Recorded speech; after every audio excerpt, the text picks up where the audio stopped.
You have questions, we have answers. This is Jane Muller. And this is Ken Muller. Welcome to our show, all about real estate with Ken and Jane. This show, we're going to discuss the aspects of zoning. Zoning is a crucial aspect of urban planning and land use. And to help us discuss zoning, we have with us, returning as our guest, Steve Phillips, who is the chairperson of the Zoning Board of East Brunswick Township. Steve, welcome back to our show. And Welcome. Thanks again for having me. Oh, it's good to have you back again this Sunday morning. So again, please give us your brief bio as it relates to your role as the chairperson of the EB Zoning Board. Sure. Back in the 1990s, somebody suggested if I wanted to get involved, I could join the zoning board. And I said, what does that entail? And they said, oh, it's fences and decks. Don't worry about it. Fences and decks. That's what the zoning board does. Little did I know, 28 years later, I'd still be on the board, and the number of times we have fences and decks is almost none. Right. So the whatever they used to try to lure me in on the zoning board turns out to be not part of what the zoning board does, although it is. They didn't tell you about the late nights and having the midnight coffee to keep going and all that. All those fun aspects, right? That's correct. Yes, it's proven to be very enlightening. Yes. Sure. So to start with, let's talk about the purpose of what zoning is all about and the purpose of the zoning regulations. How explain for the general listeners how the town is zoned in different districts and the purpose behind having zoning to begin with.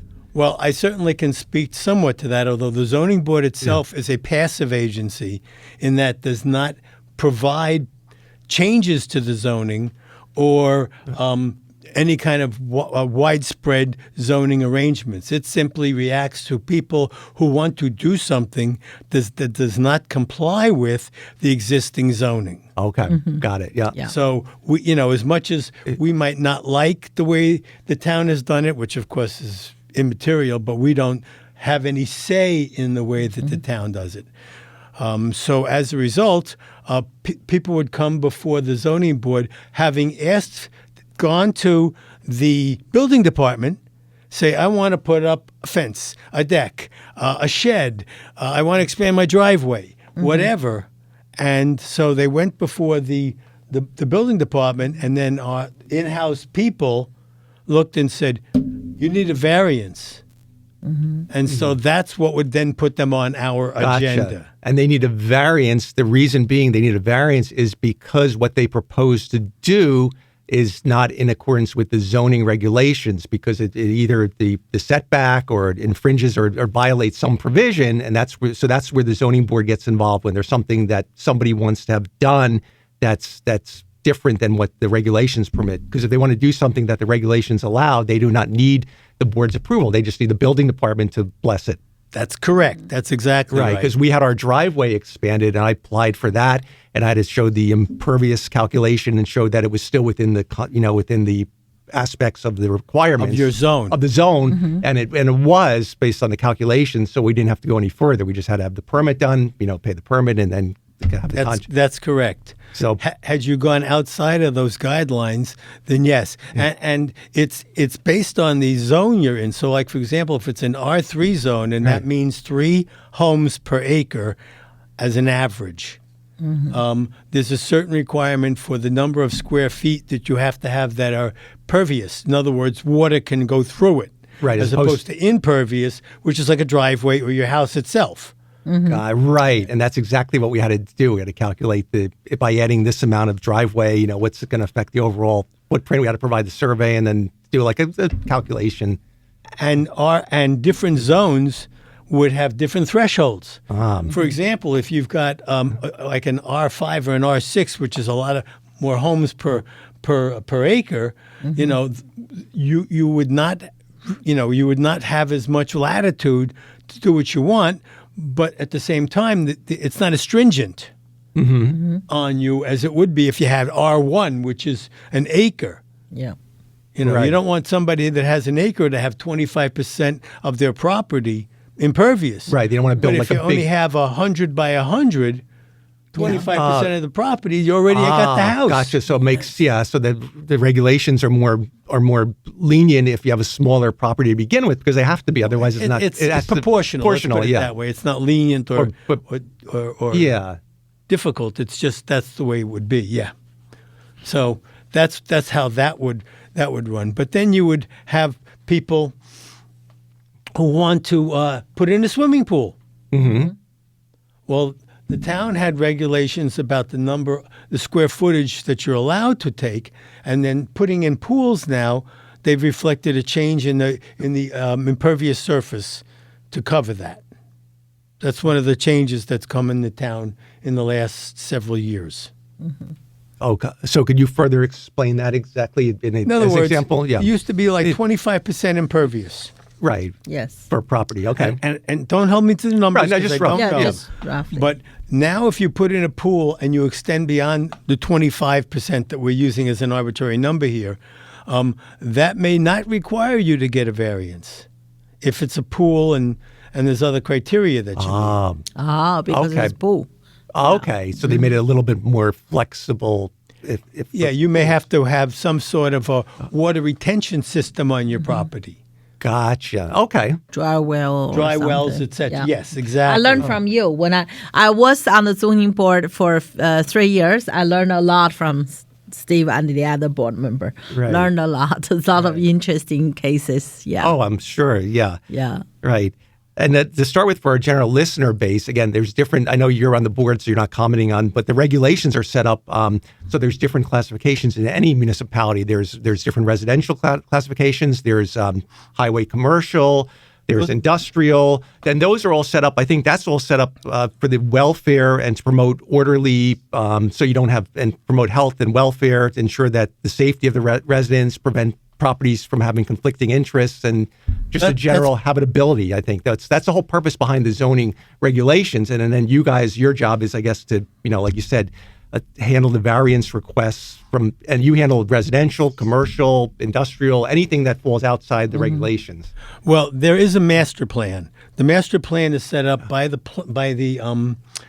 township council with and the mayor, and then it gets approved by the planning board for any changes and approval on the existing master plan. And once the master plan is approved, then it gets reviewed every so many years in order to see if it still is in keeping with trends and changes in situations that might arise in the town over the course of years.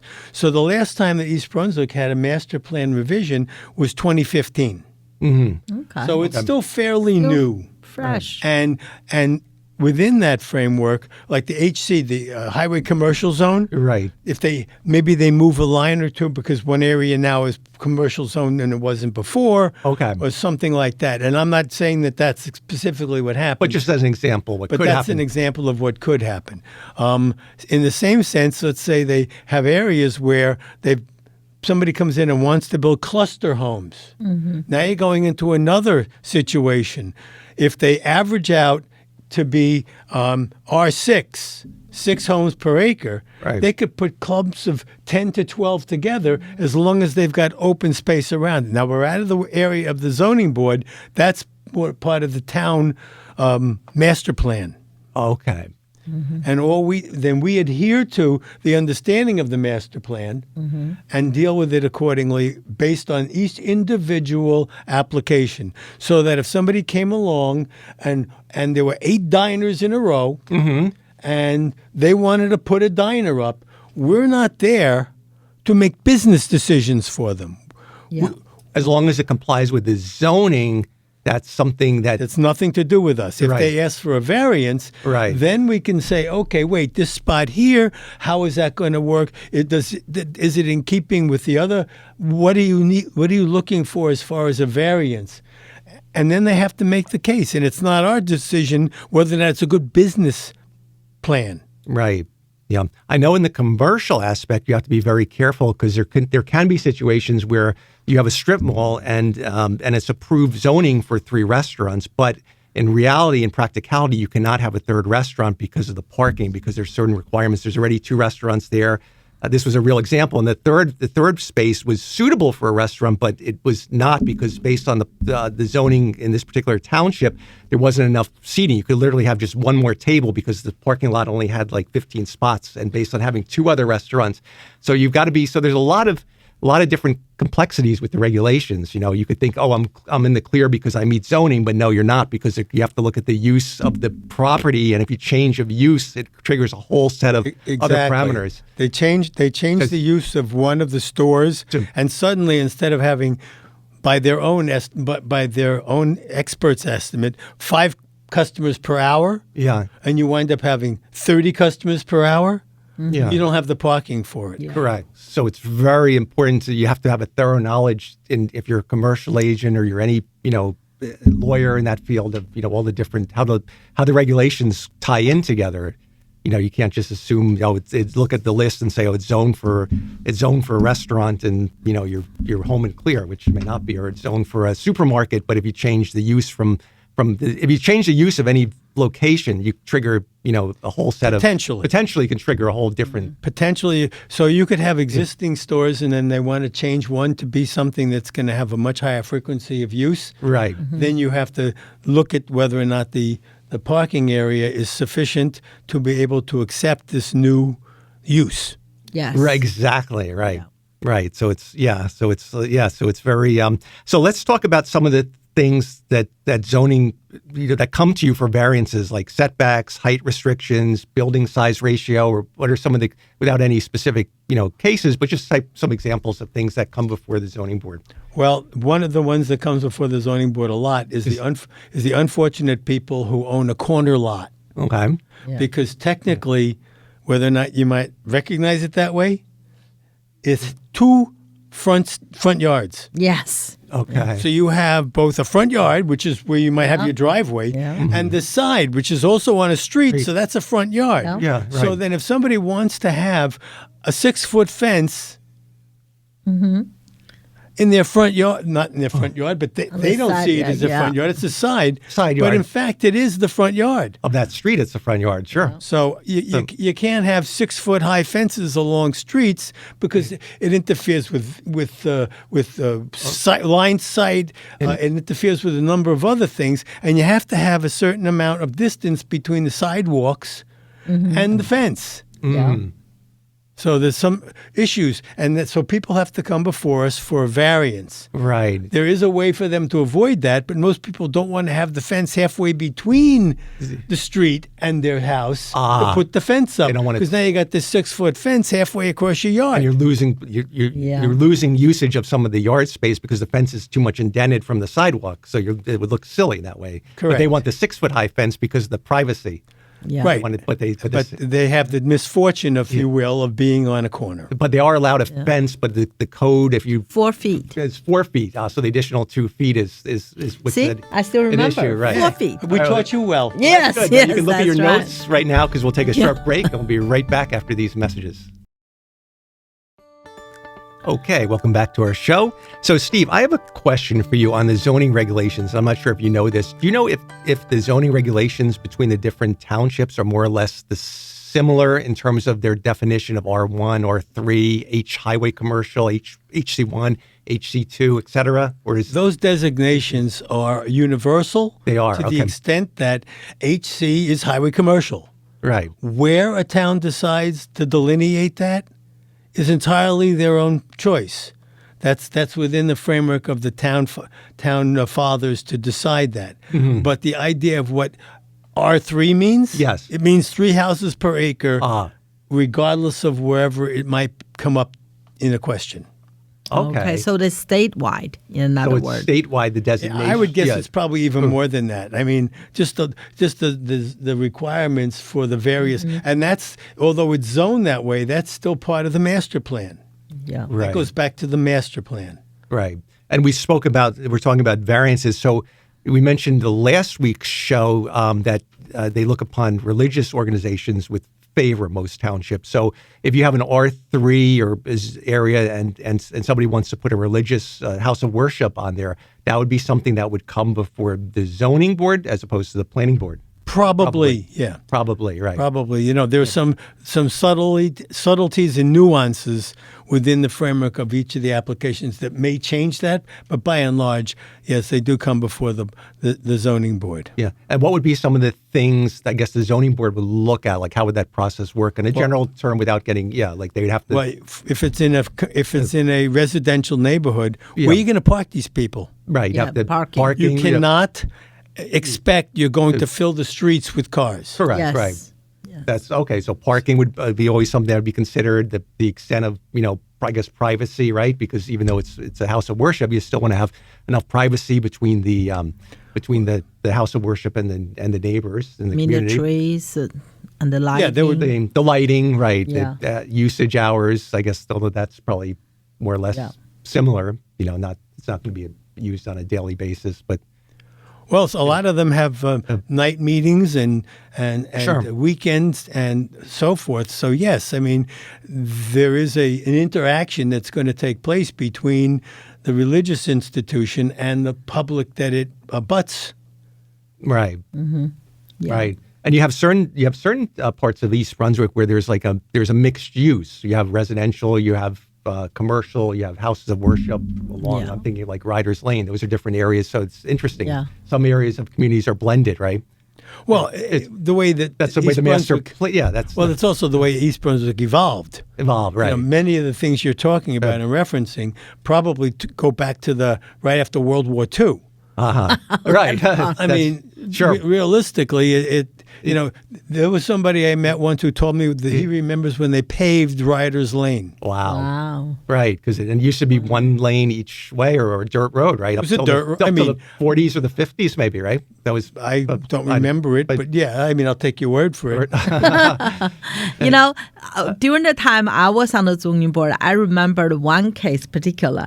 That was someone tried to run R&B hotel there.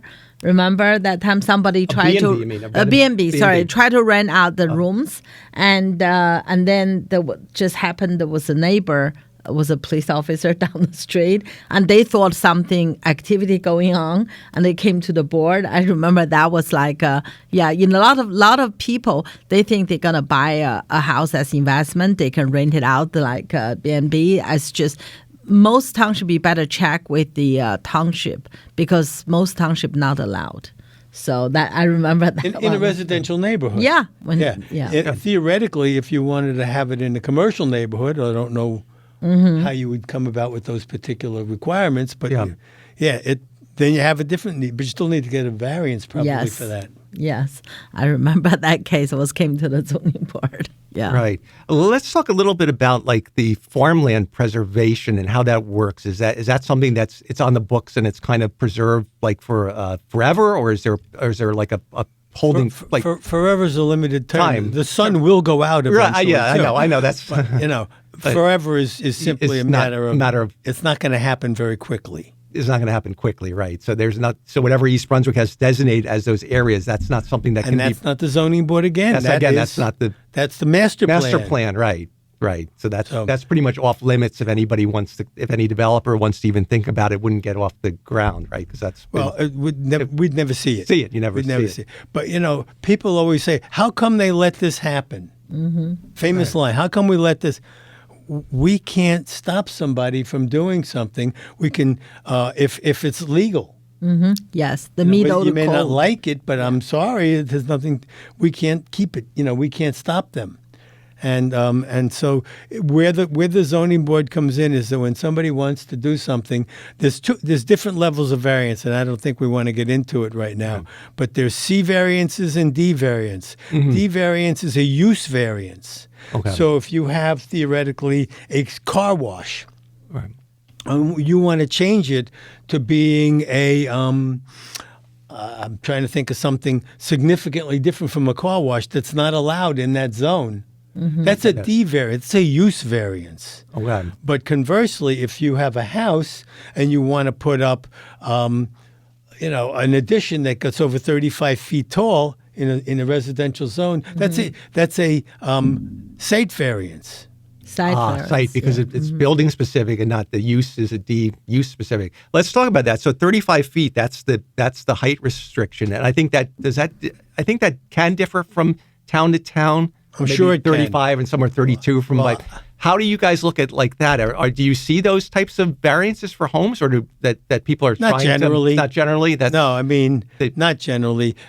A lot of it, I guess, gets weeded out when people have things that they'd like to do, and they go before the building department, and the building department tells them about all the requirements that they're going to need in order to make that happen. It usually sends them back to revising it so it's not as cumbersome for them to get approved. Right, because with real estate now, it used to be 8-foot high ceilings was the norm, then 9-foot high ceilings, and now with this all the new construction now, Yeah. Jane can comment best, and now 10-foot ceilings. But I'm thinking in my head, if you go 10-foot, 10-foot, and 10-foot, that's 3 levels. That's still 30 feet. Well, you need pitch for the roof, so. I But guess- my question is, the 32, 35 feet is from where? Including the basement or from the ground No, level? from ground level. From ground, you see, Yeah, Ken. So you can still, have a nice. You I don't still know can why have why it. you need much higher You than don't- 35. Yeah. Seems generous enough. Yeah. Well, not only that, the roof is not from the peak. Oh, it's not from the. No, it's halfway between the peak Ah. and the top Oh, floor. that's, yeah. Oh, that's interesting. I didn't. So you oh. think about it, if you have the basement, right? If you have 10 feet, believe it or not, now new construction, we ask for 10 feet basement. Wow. or They're nine or 10, because if it's 9 feet to a basement, you after the deck, right? You finish, it's become 8. But if you have a 10 feet high basement, It's still the grade. it's 9. You just have to So- dig deeper. Yeah, but that's why I'm just wondering, was that a count? How that count? If it's from the ground, it doesn't impact because It's from the grade. yeah, It's yeah. from the So they're grade up not to the going. midpoint of the roof, or the halfway Yeah. point between, I guess, Yeah, however the they- midpoint Yeah. of the roof. midpoint Yeah. of the roof, right? So that's still plenty. That's still plenty. You know? That's yeah. why, like Steve said, there's very infrequently where people come with a variance for something like that, Yeah. especially for residential. That Unless you want a third floor, 3 level, Right. 2 levels more than enough. Yeah, and there's a reason for that too. I think in the planning, again, it's not the board's position to comment on it, but the reason is because you don't want somebody building a house 40 feet high. You're gonna obstruct the view of the neighbors. So you have to inform it's for the it's not in benefit. it's not in concurrence with the the- existing environment and development there. Development there, yeah. Yeah, 35 already, you can see that building far away. Yeah. Yeah, Any higher, you'll be touching the heaven and the clouds, right? Well, once again, as it was with the planning board, any application that gets to be on the zoning board and on our calendar, you have to send out a notice to people from 200 feet. 200 feet. 200 Okay, feet. certified mail notice, right. Yeah, so that's the whole point. So the public's participation is they come and I guess the board, they get to comment. You mentioned for the planning board, they get to question the witnesses, but for the zoning board, how does the public participation work? Well, it's sort of the same thing. It's very complimentary in the same way. We allow the public to ask questions of witnesses if it's a complicated one, and then they're allowed at the end to just tell us why they like it or they don't like it. But we try to avoid them giving their opinions when they're asking questions because, unfortunately, because we don't have a time limit, you'd have people come up and talk and talk and talk, and then the next time you let them get up, they say exactly the same thing Same thing. they said the last time. Yeah. So, in the interest of trying to get it done not quickly, but effectively and efficiently, we ask, if you don't like it, hold that to the end.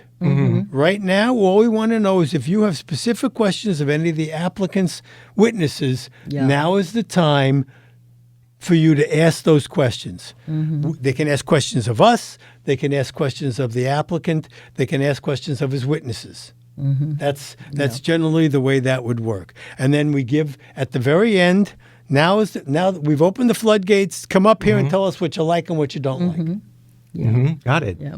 I have to say, as a East Brunswick resident, we're very, very grateful to have you to service the East Brunswick board Yes. for almost 3 decades, right? Yeah, 20 And years. I have to say, you are such legendary. You really work hard. I mean, I was on the board only 3 years, right? You always visit the site. you always come here more than prepared. Yeah, we remember one case. We'll tell you we're out of time. We'll tell you off the record. But remember one case where you drove to the site. He always drove the site. He always drove. I mean, there's so, many. If we start to give examples, this show would be 24 hours. So the point is, you give so much of your time not only on the board, but just reviewing the matters, preparing to be on the board, so you can evaluate something intelligently. So. We want to thank you so much, Steve, for your community service and for coming on our show to share with us your thoughts on the zoning board process. Well, thank you. Thank you for having me. Okay, thanks. Thank you. We'll see everyone next week. Bye-bye. Bye-bye.